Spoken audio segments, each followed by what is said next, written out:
Perspective change అవ్వటానికి మీకు help అయిన పీపుల్ గానీ, మీకు హెల్ప్ అయిన బుక్స్ గానీ ఏంటి? బుక్స్ పరంగా అంటే నిజానికి నాకు మొదటి నుంచి నాది రేషనల్ థాట్సే ఉండేవి నాకు. అంటే మొదట్లో నేను కొంచెం రిలీజియస్, ఇంట్లో బలవంతంగా పంపిస్తారు కాబట్టి చర్చ్కి వెళ్ళాలి ఉండేది. అయితే ఎక్కడ మొదలైంది అంటే నేను పీజీ చదువుతున్నప్పుడు మా ఫ్రెండ్ సర్కిల్ కొంతమంది దేవుడు ఎవరు అనే క్వశ్చన్ బయలుదేరి పెద్ద చర్చ జరుగుతూ ఉండేది మా కాలనీలో. సో ఇందులో కొంతమంది ఇస్లాంలో కన్వర్ట్ అవ్వడము ఇవన్నీ జరిగాయి అనమాట. సో నేను అదే ఫాలో అవుతూ వాళ్ళతో ట్రావెల్ అవ్వడం ఇదంతా ఒక చాప్టర్ జరిగింది.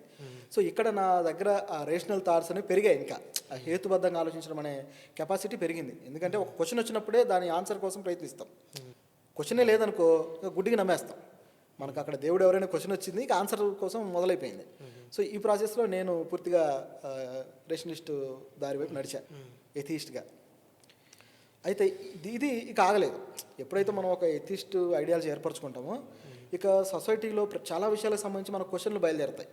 ఇదేంటి, అదేంటి, ఇది ఇలా ఎందుకు ఉంది, అది అలా ఎందుకు లేదు, దీని హేతు ఏంటి, దీని కారణం ఏంటి, దీని తర్కం ఏంటి, దీని లాజిక్ ఏంటి అని ఏదంటే అది మన క్వశ్చన్లు వచ్చేస్తుంటాయి.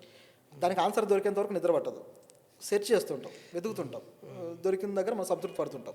దొరకకపోతే మనకై మనమే ఇంటర్నల్గా లోపల తయారు చేసుకుంటుంటాం. సో ఇది ప్రాసెస్.